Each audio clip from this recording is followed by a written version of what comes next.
It was January 4th in 1964 that Patsy Mink was sworn in as the first Asian American woman and first woman of color in Congress. Throughout her career, the U.S. representative for Hawaii was a strong supporter of civil and women's rights, as well as an advocate for children, labor unions, and education. Serving as a member of the Committee for Education and Labor, Mink was vocal in her opposition to the Vietnam War and was a supporter of a national daycare system, Head Start, and the Women's Educational Equity Act.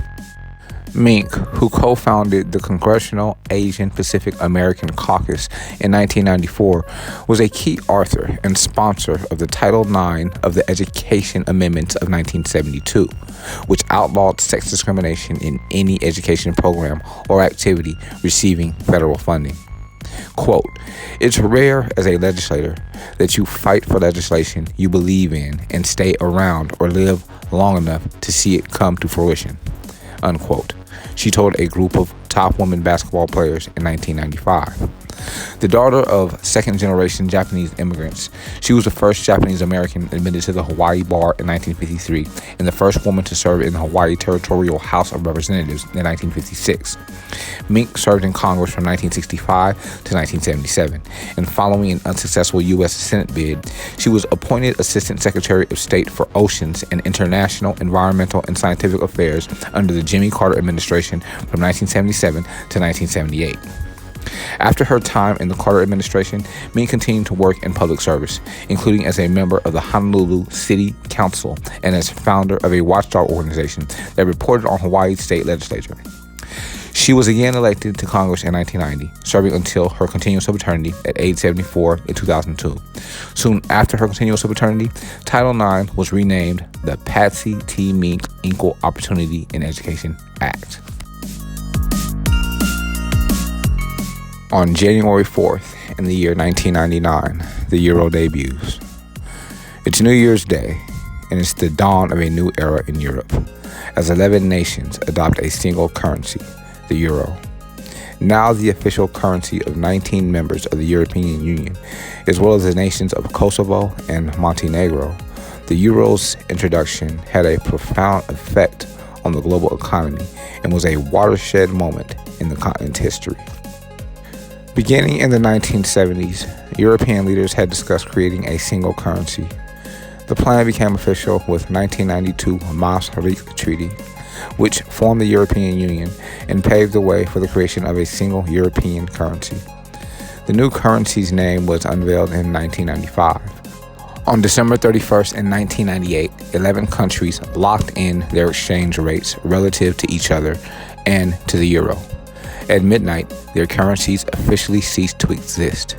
For the next 3 years, the legacy currencies remained legal tender, but electronic transfers and other non-physical monetary transactions began to use euros.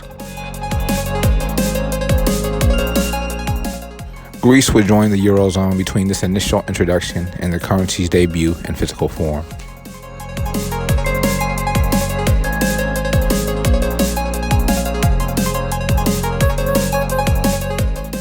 Mints throughout Europe printed 7.4 billion notes and struck 38.2 billion coins to ensure enough euros would be available by January 1st in 2002.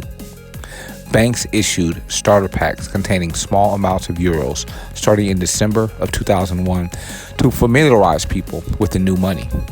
Finally, a year later, the euro formally entered the world as legal tender. The first official purchase took place on the far-flung French island of Reunion, where euros were used to purchase a pound of lychees. Over the next 2 months, participating nations officially had two currencies in order to give people time to adjust. Businesses advertised prices both in euros and in legacy currencies, and some were accused of using the switch as an excuse to raise prices. Overall, however, the process of creating a new currency for a population of over 300 million people went remarkably smooth. The euro has long been a source of controversy. Conservatives in the United Kingdom oppose the idea of a European currency, and both the UK and Denmark negotiated opt-outs despite their membership in the EU. The Eurozone's greatest test came during the European sovereign debt crisis, which began in 2009, as many central banks dealing in euros were unable to pay their debts and were bailed out by other Eurozone nations or EU institutions. Despite continued concerns, 7 EU nations have met the criteria and acceded to the euro since 2002, and the nations of Kosovo and Montenegro have also adopted it as their official currency.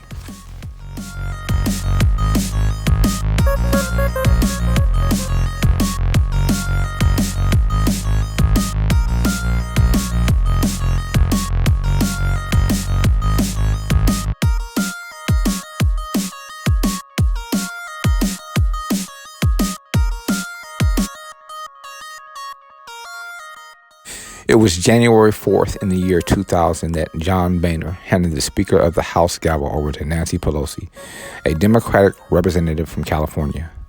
With the passing of the gavel, she became the first woman to hold the Speaker of the House position, as well as the only woman to get that close to the presidency. After the vice president, she was now second in line via the presidential order of succession. Pelosi became the Speaker again in 2018. It's a historic moment for the Congress and a historic moment for the women of this country. It is a moment for which we have waited over 200 years. Pelosi said this after receiving the gavel. She also added this quote, "For our daughters and granddaughters, today we have broken the marble ceiling. For our daughters and our granddaughters, the sky is the limit. Anything is possible for them." Pelosi's congressional career began 20 years before, when she was one of the only 25 women who served in both the House and the Senate. She became the Democratic whip in 2001 and served as the minority leader between 2003 and her election as Speaker in 2007. In 2002, she was one of the House members to vote against President George W. Bush's request to use military force in Iraq. During her first 2 terms as Speaker of the House from 2007 to 2011, she developed a reputation as a tireless fundraiser and a successful securer of votes within her caucus.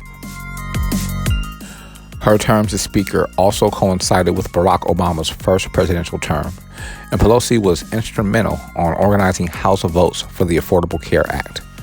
During the 2010 midterms, the National Republican Congressional Committee cited her in 70% of its ads. The Democrats lost their House majority that election, and Pelosi returned to her position as Majority Leader. After Democrats reclaimed the House in 2018 midterms, she received her party's nomination to be its official candidate for Speaker of the House. In 2019, as Speaker, Pelosi oversaw the first impeachment of President Donald J. Trump.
All historic information divulged on this audio file can be verified on History.com.